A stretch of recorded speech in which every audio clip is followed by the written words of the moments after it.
So now let us start our today's class. Now we were studying about displacement. तो एक छोटा सा revision that what is displacement? Displacement is the change in position vector of a moving particle. Change in position vector of a moving particle is known as displacement. भाई एक moving particle का position vector में जो change आएगा initial और final position vector में, उसी को अपन क्या बोलते थे? Displacement बोलते थे. एक स्ट्रेट लाइन में एक वन डायमेंशन में अगर कोई पार्टिकल मूव कर रहा है, सीधे गया और ऐसे ही वापस आ गया, एक सीधे डायरेक्शन में गया और ऐसे ही वापस आ गया, अगर इस टाइप से पार्टिकल का मोशन है, तो in that type of motion we always need to understand one thing, and that thing is कि भाई स्ट्रेट लाइन के अंदर जो फाइनल कोऑर्डिनेट है और जो इनिशियल कोऑर्डिनेट है उसको सब्ट्रैक्ट कर दो, क्या मिल जाएगा? डिस्प्लेसमेंट मिल जाएगा. एक छोटा सा क्वेश्चन करते हैं, ध्यान से देखिए, फटाफट आप ही लोग बताएंगे what will be the value of distance and displacement. ठीक है, ये है मेरे पास एक axis, and on this axis this is origin. From origin the particle was initially at x1 distance. The particle was initially at x1 distance. ठीक है, इस point को अपन a नाम देते हैं, t इक्वल टू 0 पे यहां था. Now this particle moves like this, ये आगे जाता है एक b पॉइंट तक, ये लो b पॉइंट तक आया. b पॉइंट के बाद ये अबाउट टर्न करता है, वापस a पॉइंट तक आता है, बट ओरिजिन तक चला जाता है, बट ओरिजिन तक चला गया. ध्यान से देखो, b पॉइंट तक आया, b is x2, b is x2 from the origin, x2 from the origin. Now my question is, A से जर्नी को स्टार्ट किया इसने, B पॉइंट पे आके यू टर्न लिया, फिर A पे रुका नहीं और finally T equal to T dash पे ओरिजिन पे पहुंच गया. My question is to calculate distance. My question is to calculate distance and displacement. Who can tell me? बताइए बेटा, रेज हैंड करके बता सकते हैं. You can tell me what is the distance and displacement in this question. Fast. We have studied this type of question in the previous classes. Now we have to calculate what is the distance and displacement. Fast. Okay. Very good. देखिए शुरू कहां से किया हमने? शुरू किया यहां से. यहां से सीधे गए, बी पॉइंट पे यू टर्न लिया, ए पॉइंट वापस आ गए, रुके नहीं यहाँ पे, यहां से पीछे चले गए. इनिशियल पोजीशन ये रही, this is the initial position. Final position, final ये रहा फाइनल. इनिशियल मिल गया, फाइनल मिल गया, इसके बीच का जो भी डिस्टेंस होता है शॉर्टेस्ट, उसी को तो क्या बोलते हैं? डिस्प्लेसमेंट. तो obviously the displacement will be x1 depending upon the direction, taking this direction as positive. बेटा बोला है कि क्वेश्चन कभी भी इस टाइप का आए, एक डायरेक्शन को अज्यूम करो. तो taking this direction as positive, displacement will be negative x1. Negative sign denotes the direction. Okay, this is the correct answer. अब अपन निकाल रहे हैं डिस्टेंस. डिस्टेंस की वैल्यू निकली है x2. आइए चेक करते हैं. डिस्टेंस निकालने के लिए एक्चुअल पाथ देखो. एक्चुअल पाथ पहले कहां से कहा है? A से B, फिर आए B से A, फिर गए A से O. तो अपन लिखेंगे A से B प्लस B से A प्लस A से O. A से B कितना है? A से B है x2 माइनस x1. भाई x2 ये पूरा था, x1 इतना सा है, ये छोटा सा क्या आएगा? x2 माइनस x1 आएगा. तो इसको भी मैं लिख सकता हूं x2 minus x1 plus BA को भी लिख सकता हूं x2 minus x1 plus AO को क्या लिख देंगे? AO, ये A से O पीछे आ गए, दिस इज x1, तो plus x1. Answer will be twice of x2 minus x1 plus x1. This is the distance. Twice नहीं किया बेटा तो गलत आ गया. ये करेक्ट आंसर है. भाई देखना क्या होता है? एक्चुअल पाथ देखना होता है. जब भी डिस्टेंस निकालना है क्या देखना है? Actual path. एक्चुअल पाथ देखो और समझ में आ जाएगा.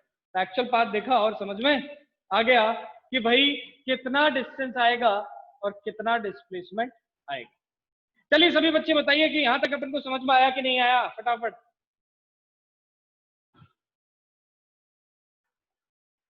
Raise hand, raise hand. अरे वही तो क्वेश्चन है जो कल किया था, थोड़ा सा चेंज कर दिया बस। तो आई होप कि अगर स्ट्रेट लाइन में या वन डायमेंशन में कितना भी अपन को डिस्टेंस डिस्प्लेसमेंट निकालने को बोल दे, कुछ भी निकालने को बोल दे, अपन निकाल सकते हैं बड़े ही आराम से, कोई भी दिक्कत नहीं है, कोई भी मुश्किल नहीं। बेटा क्लास के लास्ट 5 मिनट में अटेंडेंस लूंगा, पहले ही बता रहा हूँ, बने रहिए। 5 मिनट में एंट्री नहीं दूंगा, लास्ट के 5 मिनट। चलिए, तो अब एक छोटा सा सवाल, माय क्वेश्चन इज कि अगर किसी पार्टिकल का इनिशियल और फाइनल पोजीशन सेम हो जाए, अगर किसी पार्टिकल का इनिशियल और फाइनल पोजीशन सेम हो जाए तब क्या होगा? आइए देखें। एक पार्टिकल ऐसे चलने लगा, यहां से चला, स्ट्रेट लाइन में चल के वापस ऐसे आ गया इसी पॉइंट। इनिशियल भी यही है, इनिशियल भी यही था, फाइनल पॉइंट भी यही था, तो इसका डिस्प्लेसमेंट कितना हो जाएगा बेटा? डिस्प्लेसमेंट होता है shortest distance between initial and the final position. Displacement कितना हो जाएगा? 0 हो जाएगा। कितना हो जाएगा बेटा? 0। बट क्या डिस्टेंस 0 हो सकता है? तो नहीं हो सकता, क्योंकि डिस्टेंस कभी भी किसी भी मूविंग ऑब्जेक्ट का 0 नहीं होगा। ध्यान से सुनो, एक मूविंग ऑब्जेक्ट है, चल रहा है, ठीक है, उसने जगह जगह गया, इधर उधर घूमो, अगर मूविंग ऑब्जेक्ट है तो उसे कुछ ना कुछ तो अपना रास्ता बनाया ही होगा, और अगर उसने कुछ ना कुछ अपना रास्ता बनाया, दैट मीन कुछ ना कुछ डिस्टेंस ट्रैवल किया है। That means for a moving object distance can never be 0, but displacement can be 0, but displacement can be 0। तो एक मूविंग ऑब्जेक्ट के लिए हमेशा ध्यान रखना है, displacement can be 0, but distance can never be 0। Distance कभी नेगेटिव भी नहीं आ सकता। ऐसा थोड़ी ना हो सकता है कि आदमी ने नेगेटिव डिस्टेंस चल लिया, ठीक है, नेगेटिव डिस्टेंस मतलब चला ही नहीं, मतलब एकदम मन में चल रहा है वो अपने, ऐसा थोड़ा ना हो सकता, ठीक है। सिमिलरली डिस्टेंस कभी नेगेटिव नहीं हो सकता, बट डिस्प्लेसमेंट नेगेटिव हो सकता है। क्यों? क्योंकि डिस्प्लेसमेंट एक वेक्टर क्वांटिटी है, और वेक्टर क्वांटिटी इसको डायरेक्शन की जरूरत होती है, and the negative direction, negative sign denotes that the direction is opposite. ये अपन ने यहाँ पर नेगेटिव निकाला, क्या बताता है कि जो हमारी अज्यूम्ड पॉजिटिव डायरेक्शन है उसके ऑपोजिट डायरेक्शन में डिस्प्लेसमेंट, ये हमें पता चलता है किससे? Negative sign. तो displacement can be positive, displacement can be negative, displacement can be 0, and displacement can be equal to distance also. Displacement distance के बराबर भी होता है। इफ अगर कोई आदमी स्ट्रेट लाइन में चले और एक पॉइंट से दूसरे पॉइंट पहुंच जाए, ये देखो यहां से इनिशियल पॉइंट से फाइनल पॉइंट पहुंचा, बस ऐसे स्ट्रेट चला गया, तो जो डिस्टेंस ट्रेवल इसने किया होगा वही इसका क्या होगा? Displacement. Whenever a moving object moving in a straight line, एक स्ट्रेट लाइन में चलता हुआ आदमी अपनी डायरेक्शन ना बदले, एक पॉइंट से दूसरे पॉइंट चला जाए, अपनी डायरेक्शन को ना बदले, देखो एक ही डायरेक्शन में चलता गया, इस पॉइंट में इस जगह पे जो डिस्टेंस है वही क्या है? डिस्प्लेसमेंट है। याद रखना है बेटा, इस टाइम पे इस पॉइंट पे जो डिस्टेंस है वही क्या है? Displacement. Otherwise, displacement can be positive, negative, and 0. This is the whole concept of displacement in one dimension. In 2 dimension and 3 dimension अपन ऐसे ही निकालेंगे, बस वहां पर कोऑर्डिनेट्स बदल जाते हैं। कैसे? एक बार देख लेते हैं, ध्यान से देखो।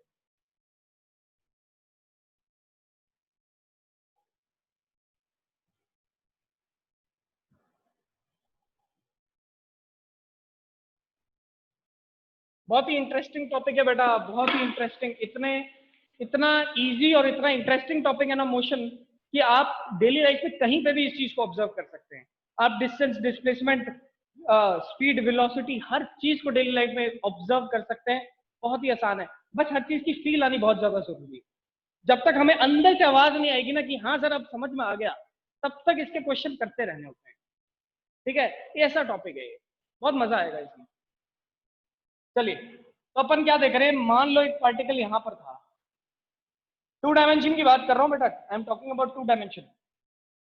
ये ऐसे गया, इस पॉइंट पे पहुंचा, ये इसका वेलोसिटी वेक्टर, ए से ये वापस आया इस पॉइंट पे, ये लो बी पॉइंट पे, ये इसका वेक्टर बना दिया। बी से ये वापस आया सी पॉइंट पे, ये लो इधर इसका वेक्टर बना दिया। फटाफट बताइए कि ये ए सी पॉइंट से ही चला और सी पे ही वापस आ गया, ठीक है। It started moving from C and returned back to C only. It started moving from C and returned back to C only. बताइए फटाफट कि भैया यहाँ पर कितने इसका डिस्प्लेसमेंट रहेगा, फटाफट बताओ। Who can tell me, raise hand, कितना यहाँ पर डिस्प्लेसमेंट रहेगा, रेज हैंड।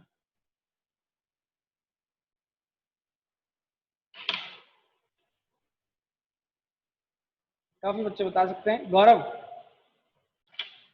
सी क्या हो रहा है बेटा यहाँ पर, ध्यान से देखो। when we are talking about displacement we are watching what is the initial and what is the final position। हमने शुरू किया सी से, हम घूम के वापस आ गए सी पे, इनिशियल भी यही फाइनल भी यही, तो डिस्प्लेसमेंट यहां पर भी कितना, जीरो। डिस्प्लेसमेंट यहां पर भी कितना, जीरो। मान लो कि यहां पर मेरे पास एक 2 डायमेंशन कार्टेशियन सिस्टम होता, तो ऑब्वियसली इसका कोई ना कोई पोजीशन वेक्टर बनता है। ये लो r1 वेक्टर, r3 वेक्टर बना देते हैं, ऐसे इसका भी एक पोजीशन वेक्टर बना देते हैं, ऐसा इसका भी एक पोजीशन वेक्टर बना देते हैं, बना दिया। तो जब इनिशियल पोजीशन वेक्टर भी वही है और फाइनल पोजीशन वेक्टर भी वही है, तो इनका डिफरेंस लूंगा तब भी आंसर क्या आएगा, जीरो ही आएगा।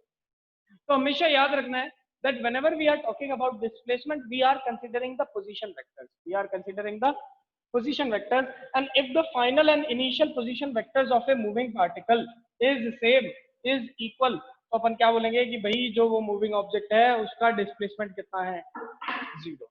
उसका डिस्प्लेसमेंट कितना है, जीरो। बहुत बढ़िया बात है, यहां तक अपन सबको समझ में आ गया है। Now moving on to the next part. Next part पे मूव ऑन करने से पहले I want students, if you guys are having any doubts regarding this topic, तो फटाफट बताइए। चलिए, any other doubts? So next we will talk about what is speed। पहली बात तो स्पीड की बात कर रहा हूं, तो speed is a quantity which tells us about how fast object is moving। मान लो मैं गाड़ी चला रहा हूं और गाड़ी चलाते चलाते मैंने एकदम से अपने स्पीडोमीटर को देखा और देखते ही मुझे दिखी स्पीड 50 किलोमीटर पर आवर। मतलब मुझे पता चल गया मेरी गाड़ी कितनी तेज चल रही है, 50 किलोमीटर पर आवर की स्पीड से तेज चल रही है। सही बात है, ठीक है। पता कैसे चला, क्या चीज बताती है मुझे, भाई स्पीड को जब भी मैं मेजर करता हूं तो उससे मुझे पता क्या चलता है। अगर मैं बोलूं my speed is 100 kilometre per hour, that means I am travelling a distance of 100 kilometre in 1 hour. मतलब एक्चुअली में मुझे पता क्या चल रहा है, एक्चुअली में मुझे स्पीड के हेल्प से पता चल रहा है that how much amount of distance I am covering in a particular time. भाई कितना डिस्टेंस मैं एक पर्टिकुलर टाइम में कवर करता हूं, ये चीज मुझे पता चलती है किससे, स्पीड से। Now since distance is a scalar quantity and time is also a scalar quantity, so obviously the speed is also a scalar quantity। Speed भी अपने आप में कैसी क्वांटिटी हो जाएगी, स्केलर क्वांटिटी हो जाएगी। Scalar quantity means that it does not require any direction to express himself. भाई खुद को एक्सप्रेस करने के लिए speed does not require any direction, सिर्फ मैग्नीट्यूड से मेरा काम चलता है। स्पीड मुझे बताता किसके बारे में, स्पीड मुझे बताता है that how much amount of distance और how much distance I am travelling in a particular time T. In a particular time T what is the amount of distance I am traveling, कितना distance मैं particular amount T में travel करता हूं। ध्यान से देखिए, unit अगर कोई अपन को निकालने के लिए बोलेगा तो SI यूनिट। अब मेरे को लगता है किसी को कोई दिक्कत नहीं होनी चाहिए। What do you mean by SI system? SI system is international system of unit. Now according to the SI system the unit for speed is meter per second, because length को अपन मीटर में नापते हैं और time को second में नापते हैं, तो the SI unit of speed will be meter per second। तो जब भी आपको नॉर्मल यूनिट्स या एसआई सिस्टम के यूनिट्स के अंदर आंसर निकालना है, the answer will always be in the form of metre per second. This you have to understand. कभी भी क्वेश्चन आ जाए, किसी का भी क्वेश्चन आ जाए, कहीं पे भी आ जाए, कोई भी कॉम्पिटिटिव एग्जाम का आ जाए, अगर वहां पर कुछ भी मेंशन नहीं है, हमेशा और हमेशा आंसर निकालना होता है एसआई सिस्टम में. ठीक है, कभी भी ऐसा नहीं करना है कि किलोमीटर पर आवर में आंसर छोड़ दिया. नहीं, you have to always converted final answer को हमेशा एसआई सिस्टम में लाने की कोशिश किया करो, अगर आपके पास टाइम बचता है तो. अगर टाइम नहीं बचता देन लीव इट, कोई दिक्कत नहीं, जहां तक आ गया आंसर वहीं पे छोड़ दो. ठीक है, तो this is speed and distance and time. इन तीनों के बीच में क्या रिलेशन रहता है, एक्चुअली में स्पीड होता क्या है, एक्चुअली में स्पीड मुझे क्या बता रहा है, how fast an object is moving, an object is moving. तो सिंपल सी बात है, हम जानते हैं. अगर मैं ग्राफ बनाऊं, आइए ग्राफ बनाते हैं इसका, डिस्टेंस टाइम ग्राफ का. ध्यान से देखना, बहुत इंपॉर्टेंट कॉन्सेप्ट है, यहीं से इंस्टेंटेनियस का कॉन्सेप्ट भी लेकर आएंगे. तो let us C.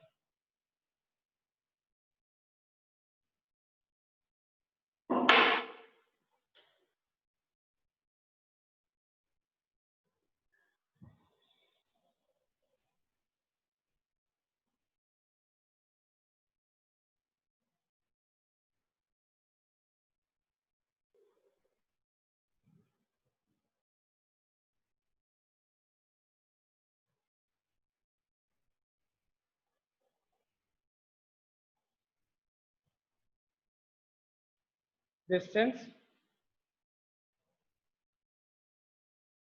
Time. Now let us understand about two different things. एक है यूनिफॉर्म, लो यूनिफॉर्म. एक है नॉन यूनिफॉर्म, लिख दो नॉन यूनिफॉर्म. इसके आगे लिख दो मोशन, इसके भी आगे लिख दो मोशन. बेटा स्कूल आते हैं तो क्या पहन के आते हैं, यूनिफॉर्म. क्यों पहन के आते हैं यूनिफॉर्म, सारे बच्चे जब स्कूल पहन के आए, लड़कियों की अलग यूनिफॉर्म है, लड़कों की अलग यूनिफॉर्म है. यूनिफॉर्म है ना, सभी की यूनिफॉर्म सेम होती है, सबके एक टाई होता है, एक शर्ट होती है, एक पैंट होती है, बेल्ट होती है, जूते होते हैं, आई कार्ड होता है, ब्लेजर होता है. तो what is this, what we are doing, एक यूनिफॉर्मिटी रखने के लिए, एक सिमिलैरिटी रखने के लिए सभी के अंदर हमने एक यूनिफॉर्म डिसाइड कर रखी होती है, सबकी ड्रेस, उसको बोलते हैं यूनिफॉर्म ड्रेस ऑफ स्कूल. ठीक है, किसी इंस्टीट्यूट में जाओगे तो किसी इंस्टीट्यूट की यूनिफॉर्म होती है. ठीक है, अलग अलग जगह, कभी कभार आप किसी बड़े कॉर्पोरेट कंपनीज को ज्वाइन करेंगे जब आप आगे जाके इन फ्यूचर, तो आप देखेंगे वहां पे भी कभी कभार ड्रेस कोड्स होते हैं.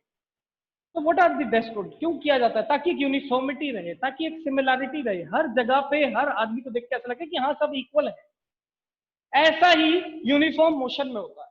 ध्यान से देखना, यूनिफॉर्म मोशन में मुझे क्या देखने को मिलेगा, ग्राफ के हेल्प से देखिए.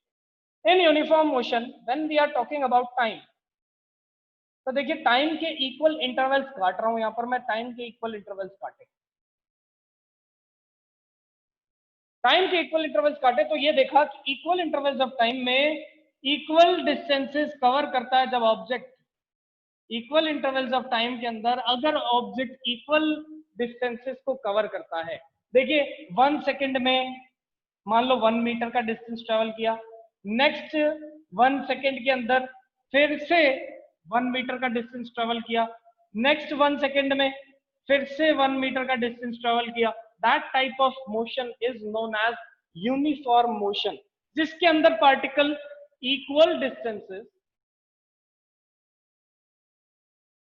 किसमें ट्रेवल कर रहा है, in equal time, equal distances in equal time. अगर कोई particle equal distances equal time में कवर करे, that type of particle is said to be in uniform motion.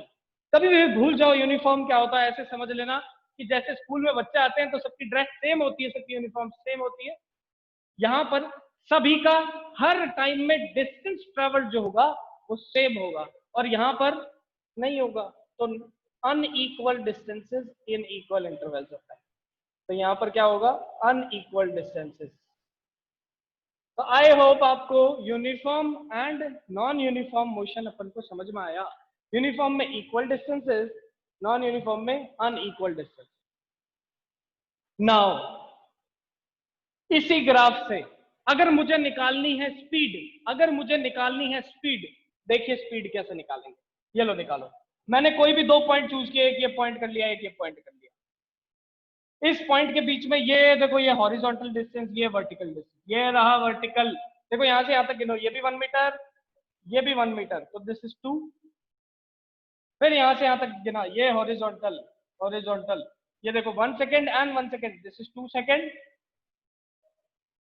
tan theta निकालते हैं, tan theta, tan theta, tan theta actually में होता क्या है, स्लोप होता है। तो अपन ने बात की थी डिफरेंशिएशन में, slope is equal to tan theta, and tan theta is equal to perpendicular upon base, perpendicular is also 2, base is also 2, tan theta की वैल्यू हो गई 1। एंड देखिए this is distance, this is time, distance upon time is speed, तो metre per second, tan theta is 1 metre per second and that is only the speed in this case। ध्यान से देखिए, 1 second में 1 metre का distance, दूसरे second में दूसरा, दो, फिर से 1 मीटर, तीसरे सेकंड में फिर से 1 मीटर, चौथे सेकंड में फिर से 1 मीटर। क्या दिख रहा है, हर 1 सेकंड में पार्टिकल 1 मीटर ट्रेवल कर रहा है। स्पीड से भी यही पता चलता है, देखो हर 1 सेकंड में 1 मीटर का डिस्टेंस। तो slope of distance time graph देता क्या है मुझे, slope of distance time graph gives speed, slope of distance time graph gives speed, slope of distance time graph gives speed। तो कभी भी मुझे ग्राफ दे रखा हो, डिस्टेंस और टाइम के बीच में, मुझसे पूछे स्पीड निकालो, क्या कर दूंगा, स्लोप निकाल दूंगा। कभी भी मुझसे पूछे कि डिस्टेंस टाइम ग्राफ का स्पीड निकालो, तो क्या निकालूंगा, स्लोप निकाल लूंगा और आंसर आ जाएगा। लेकिन ध्यान से सुनो, अगर मेरे को ग्राफ ऐसा दे रखा हो, ये ऐसा ऐसा है, भाई यहां पर तो स्लोप सीधा था ना, कांस्टेंट था, निकालना बड़ा आसान था, ये लो ट्रायंगल बनाया, tan थीटा निकाला, आंसर आ गया। यहां क्या करूंगा, इस टाइप के ग्राफ में कैसे करूंगा, ये ग्राफ तो कर्व्ड दिख रहा है, हर पॉइंट पे स्लोप अलग अलग है। देखो यहां पर स्लोप अलग, यहां पर स्लोप अलग, यहां पर स्लोप अलग, फिर से स्लोप अलग, फिर से स्लोप अलग। कोई बोले इस टाइप के ग्राफ में निकाल के बताओ स्लोप या स्पीड, कैसे निकालेंगे, हु कैन टेल मी। पढ़ चुके हैं अपन बेटा, पढ़ चुके हैं, फटाफट बताइए। जब भी कर्व्ड स्लोप्स होते हैं, कर्व्ड ग्राफ होता है, स्लोप कैसे निकाला जाता है, who can tell me, fast fast. Yes Divya Singh. तो अभी अभी अपन ने देखा, वेरी गुड, बहुत बढ़िया। देखिए अभी अभी अपन ने देखा कि भाई डिस्टेंस टाइम ग्राफ का स्लोप निकालूंगा, स्पीड निकलेगा। हम जानते हैं ग्राफ तो ऐसा भी तो बन सकता है, उल्टा सीधा कर्व्ड वाला। तब क्या करेंगे, तब हम डिफरेंशिएशन लगाएंगे, तब हम डिफरेंशिएशन लगाएंगे। एक और चीज, क्या इसका हर पॉइंट पे स्लोप अलग अलग है, दिख रहा है, ये देखो हर पॉइंट पे स्लोप अलग अलग था, हर पॉइंट पे स्लोप अलग है, फिर ऐसे है, फिर ऐसे, हर पॉइंट पे slope is different. If the slope at each and every point is different, who can tell me speed के साथ यहाँ पर क्या हो रहा है, स्पीड सेम है कि अलग अलग है, फटाफट रेज ऑन करके बताइए fast. Who can tell me speed के साथ यहाँ पर क्या होगा, अगर स्लोप, बिल्कुल सही बात है भाई, हम जानते हैं कि हर पॉइंट पे स्लोप अलग, स्लोप अगर सेम होता है तो स्पीड सेम रहती है, स्लोप अगर अलग अलग रहता है तो स्पीड भी हर पॉइंट पे अलग अलग रहेगी। एंड किसी भी पॉइंट पे अगर मैंने डिफरेंशिएशन करके स्लोप निकाल लिया, डिफरेंशिएशन में क्या करते थे, एक छोटा सा एलिमेंट मानते थे, डेल्टा एक्स एलिमेंट, उसका मुझे एक छोटा सा एलिमेंट मिलता था डेल्टा वाई, यस और नो, इसका छोटा सा एलिमेंट मिलता था डेल्टा वाई। फिर अपन क्या करते थे, स्लोप निकालते थे, slope is equal to limit delta x tending toward 0, delta x upon delta y, और इसी को ही अपन पुट कर देते थे dy बाई डी एक्स, उल्टा कर दिया, dy by d x, and इसको लिख सकते हैं differentiation of y with respect to x। इसका मतलब अगर इस ग्राफ का मुझे क्या निकालना है, स्लोप निकालना है, तो in order to calculate the slope of this graph, what we'll do, we will calculate the differentiation, we will calculate the differentiation अपन निकालेंगे। इस छोटे से ट्राइंगल के अंदर अपन ने स्लोप निकाला, ये लो स्लोप निकाला, slope of distance time graph, slope of distance time graph is what, speed. तो यहां पर अपन लिख सकते हैं speed is equal to differentiation of distance, x लिख देता हूं उसे, तो डिफरेंशिएशन ऑफ एक्स, यहां पर टाइम को लिख देता हूं टी, तो divided by dt। So this is the speed of non uniform motion, speed of non uniform motion. एक चीज और फिर कॉन्सेप्ट खत्म। ध्यान से सुनो, दोबारा से शुरुआत से बता रहा हूं। हमने सबसे पहले स्पीड का फॉर्मूला बनाया जिसका फॉर्मूला था डिस्टेंस अपॉन टाइम, ठीक है, डिस्टेंस अपॉन टाइम। फिर अपन ने देखा यूनिफॉर्म और नॉन यूनिफॉर्म मोशन क्या होता है। यूनिफॉर्म मोशन मतलब जब पार्टिकल इक्वल डिस्टेंसेस ट्रेवल करे इन equal intervals of time, equal distances travel कर रहा था इक्वल इंटरवल्स ऑफ टाइम में कर रहा था, that type of motion is known as uniform motion. बिल्कुल सही बात है, ये लोग बना दिया। यहां से स्लोप निकालना तो बड़ा आसान था, tan थीटा निकालो आंसर आ जाएगा, ये लो स्पीड निकल आई। लेकिन अगर मेरे पास नॉन यूनिफॉर्म मोशन हो, डिस्टेंसेस देखो अलग अलग है, पहले बढ़ रहा है फिर कम हो रहा है फिर बढ़ रहा है, इस टाइप से अगर डिस्टेंसेस हो तो क्या होगा, इस टाइप से अगर मुझे डिस्टेंसेस या पोजीशन दे रखी है, then in order to calculate speed we have to calculate the slope, and slope can be calculated with the differentiation of distance with respect to time, differentiation of distance with respect to time, ऐसे करके अपन speed निकाल सकते हैं। Now since the speed at each and every point is different, तो ये जो formula लगा के अपन ने स्लोप निकाला, ये जो स्लोप का फॉर्मूला निकला है ये किसी भी एक पर्टिकुलर पॉइंट पे निकला है, एक पर्टिकुलर टाइम पे निकला है, and that speed which is calculated at a particular time is known as instantaneous speed। इसी को बेटा क्या बोलते हैं, instantaneous speed।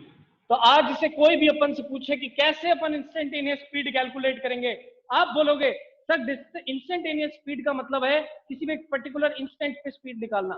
पर्टिकुलर इंस्टेंट पे स्पीड निकालने के लिए आपको उसी इंस्टेंट पे स्लोप निकालना पड़ेगा, और स्लोप हम निकालेंगे डिफरेंशिएशन से। तो differentiation of distance with respect to time gives instantaneous speed.